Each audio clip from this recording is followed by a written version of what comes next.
kvartiralarni narxini tushundim. Lekin men bu 1.800.000 nima bu tushunmadim.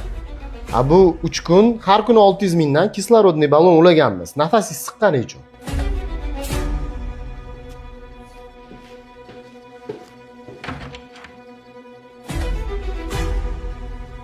O'rtoq, nega yig'layapsan? Tinchlikmi?